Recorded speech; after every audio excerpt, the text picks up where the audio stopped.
Did you know that on average our sellers are getting 96% of their asking price? So what are you waiting for? 256-749-3644. Remember, buy or sell your home with me, get to use my truck for free.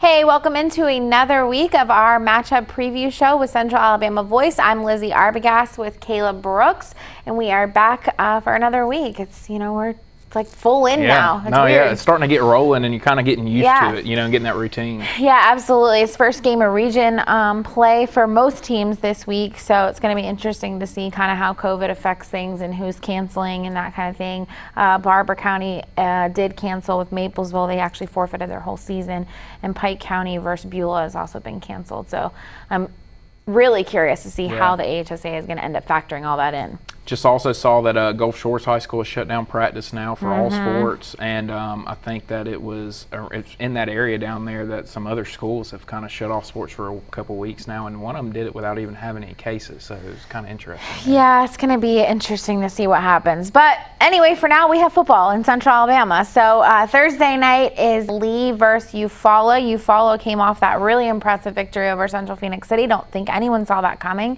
Went back and forth, came down to the wire. It was a great game, and Eufaula came out on top. Big surprise. I think that the way who had Phoenix City starting 0-2 this year. Obviously a weird game with Hoover that got put in last minute, but it was last minute for Hoover too. You know, and then you get shut out in the second half of that one. You kind of struggled scoring early last week. The thing that's kind of surprising is they're not stopping anybody. 38 points and 35 points in their first two games. So, and it's not going to get easier for them when you look at that region of Prattville, Auburn, Dothan, and all those teams. It's a tough one coming up. So speaking of another game that went down to the wire, our Central Alabama Voice Game Day Experience game of the week is Chelsea is hosting Briarwood, and Chelsea got into a little dogfight there with Helena. That was a really good game. So I'm excited to see Chelsea play for sure. Yeah, Chelsea coming off of a 38-2 loss to Oak Mountain, and, that's how you bounce back off of a bad first game of the season. You go beat a good Helena team. And, it's a Helena team that, we'll see next week here in Alexander City. So we'll kind of get to see a little more of them. You'll get to see Chelsea this week and what they look like. And, Briarwood, they're just year in, year out, just dominant. And that game came down to the wire as well last year. So could be a good one for sure. Lynette is at BB Comer this week. Lynette lost in overtime last week against Valley. That was one that we had talked about kind of being one of those you didn't know.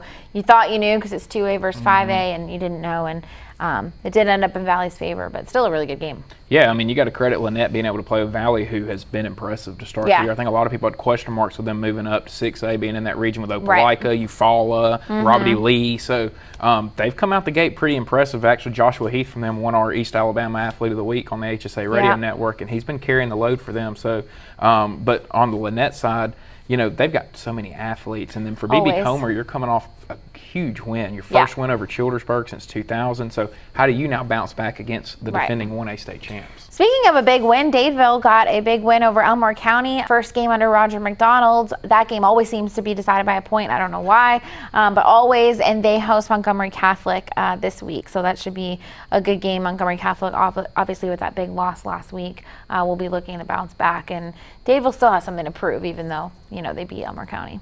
Yeah, I think that we're going to get to find out a lot more about Dadeville this week. Sure. They're going to get tested a lot more. We got to see Montgomery Catholic against Pike Road down there in the kickoff classic, and they got a good quarterback, Caleb McCreary, that can throw it around. He's kind of made some mistakes. He had 3 interceptions in the Pike Road game, then turned around and had 3 interceptions in the first half last week. But you're going to get that from a freshman. So we're going to really see Dadeville tested with, I think, some better athletes on the offensive side of the ball for sure this week. Yeah. Another team that had some question marks moving up was Reeltown, right? Had this great season last year, obviously. Went to the state championship in 2A, moved up to 3A. Unsure kind of what was going to happen, had a tough loss, I think, last week, and now is at Childersburg for their first region game. Should be a good bounce back game for them, in my opinion. Seeing Childersburg lose to BB Comer kind of lets me know they're going to struggle a little bit this year, especially get beat 30-6 like they did. So it's a good opportunity for them to kind of get things back going, get headed back in the right direction, and get off to a good start in region play. Yeah, absolutely. Horseshoe Bend is at Fayetteville. This is a game, in my opinion, is kind of one of these must-win games for Horseshoe Bend. We talk about tough regions, and you can't talk about tough regions without talking about that Horseshoe Bend region. Very, very strong. Fayetteville is not one of the stronger ones, so it's good for them to, they were close with Victory Christian, keep on that path of getting strong and potentially getting a win this week, going into the tougher part of the schedule with some confidence. Yeah, I mean, me and Brett looked at it. I mean, you got Lynette, Lafayette, Randolph County. It's real tough. Yeah, and you got, so, I mean, there's basically 4 teams you kind of look at and go, hey, they're playoff teams yearly. So for your Horseshoe Bend, you've got to win these games against Fayetteville and something that you can win, and then hope that you can sneak out a win or 2 against those teams to set yourself up to go in the playoffs. But this is a very important game for Horseshoe Bend. Coming off a game, last week they're down 12-0 and 13-0. Yeah. They fight their way back yeah. and almost come back and win the game. And even though you lose, to me, at a program like Horseshoe Bend, that's a positive that you take from that exactly. game. Take those steps in the right direction. A really big rivalry game, as always. Elmore County is at Hopeville. Hopeville's off to a really good start. Elmore County again, lost to Dadeville.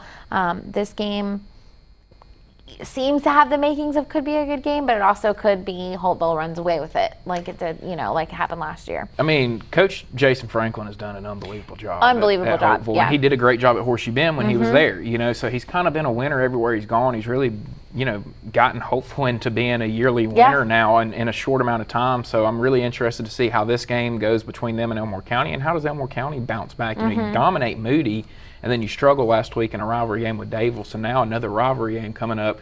How does this team approach this one? What changes do they make? What adjustments do they make? Right. One game that we kind of talked about potentially to be our game of the week, Sylacauga at Clay Central. Both of these teams undefeated. They're pretty close together. Good atmosphere. Things seem to be going right for both of these teams. So now, so which one has the upper hand at this point? It's going to be interesting because we saw Central Clay struggle at times with Benjamin Russell's athleticism, and we know Sylacauga is bringing some good athletes on the offensive side of the ball. Coach Horn was concerned with Benjamin Russell being able to throw the ball. Carter was 10 of 14 at halftime for 72 yards. So now you got Sylacauga coming in who can throw it. Former quarterback Andrew Zhao is their head coach. So he's leading them well. It's going to be really interesting to see this game. If Central Clay goes in and dominates, then I think they're going to kind of open up their people's eyes and say, hey, they're back again. But if Sylacauga can go in and play well, it's going to kind of change your opinion on Central Clay, and it's going to change how people look at that region, because all of a sudden you got Sylacauga will be right there in the driver's seat in that region. Yeah, absolutely. Benjamin Russell is at Stanhope Elmore on Friday night. Benjamin Russell desperately searching for a victory. Stanhope, it seems like a really tough team. They just haven't cross that threshold of getting a win, but I think they're going to be another tough test for the Wildcats to start this year. I mean, you look at who Stanhope's played, Opelika and Prattville to start the year, so there's a lot of teams that would start, 0-2 with that schedule. I think for Stanhope, it's scoring points. You score, you were 17 early against Opelika, and you're shut down after that, and then 10 against Prattville, who has a good defense, but you're going to have to score more points. Now, they're facing a Wildcat team who has struggled on the defensive side of the ball, so for them, it's a good week to kind of figure things out. They held the Stanhope team a year ago. They held them 2 years ago down there. So for them, it's kind of a chance for Benjamin Russell to kind of get going in the right direction. And then it'll be interesting to watch the offense just because it's still an unknown with Carter and his shoulder and what's going to happen there. Yeah, absolutely. I was super impressed with Auburn last week against Opelika. I think that they have the makings to be a very legit team this year. They are playing Prattville, which also is off to a good start. That's going to be a good test for both of them. Because they're a good. Auburn looked good. Yeah. I was very impressed. And I got to see Prattville the week before, so we've kind of both gotten to see these teams. And Prattville, they beat Wetumpka, but we don't really know how good Wetumpka is. They beat Tallahassee 35-14, which isn't a super impressive score. And so they beat them, but it was a close game, 16-3 at one time. And then last week they struggled scoring the ball against Stanhope. For Auburn, they got a really good quarterback back there, and they're happy to have him back after losing him last year. He can get the ball around, and so Auburn seems to be able to score points a little easier than Prattville, and so that maybe the deciding factor in this game is which team can just put up more offense, because we know both of them are going to play great defense. Yeah, absolutely. But I do think that Auburn team, from what I saw last week anyway, they have the makings to go far. And that could be for the region championship here. Really, week 3. It really could. With how Phoenix City's looking right now. Yeah, absolutely. So I'm excited to get region play underway. It all seems to, really start to count now. So it's been very exciting, and another good slate of games. So we're ready to go. Really looking forward to it this week. And obviously we'll be down in Stanhope for Benjamin Russell and Stanhope, but I'm going to be keeping up with all these other ones, especially Thursday night, Lee against Eufaula. That's a really good game, which could be for that region championship. Exactly. So. Yep, some good ones early. So we appreciate you guys tuning in, and we will see you next week.